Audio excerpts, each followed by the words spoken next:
ರಫ್ತಿನಿಂದ ಅತಿಯಾದ ಆದಾಯ ಗಳಿಸುವ ದೇಶಗಳ ಬಗೆಗೆ ಸ್ಟ್ಯಾಟಿಸ್ಟಾ 2024ರ ವರದಿ ಹೊರಬಿದ್ದಿದೆ. ಚೀನಾ ಯುಎಸ್ಎ ಪೈಪೋಟಿ ಮುಂದುವರೆದಿದೆ. ಅತಿ ಹೆಚ್ಚು ರಫ್ತು ಆದಾಯ ಗಳಿಸುವಲ್ಲಿ ಚೀನಾ ಹಾಗೂ ಯುಎಸ್ಎ ನಡುವಣ ಪೈಪೋಟಿ ನಿಂತಿಲ್ಲ. ಆದರೆ ದಶಕದೀಚೆಗೆ ಚೀನಾ ಯುಎಸ್ಎಯನ್ನ ಹಿಂದಿಕ್ಕಿ ಮುನ್ನಡೆದಿದೆ. ರಫ್ತು ಆದಾಯದ ಪ್ರಮುಖ 5 ದೇಶಗಳ ಬಗೆಗೆ ನೋಡೋಣ. China $3.51 trillion. ಚೀನಾವು ಅತಿ ಹೆಚ್ಚು ಬಗೆಯ ಹಾಗೂ ಅತಿ ಕಡಿಮೆ ಬೆಲೆಯ ವಸ್ತುಗಳ ರಫ್ತು ದೇಶವಾಗಿದೆ.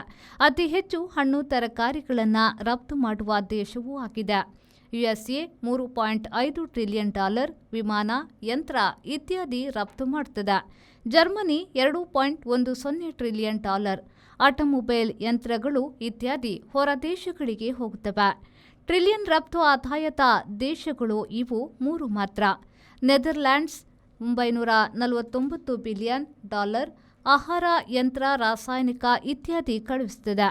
ಜಪಾನ್ $920 ಬಿಲಿಯನ್, ಕಾರುಗಳು, ರೋಬೋ ಯಂತ್ರ, ಮಾನವ ಇತ್ಯಾದಿ ರಫ್ತಾಗುತ್ತದೆ.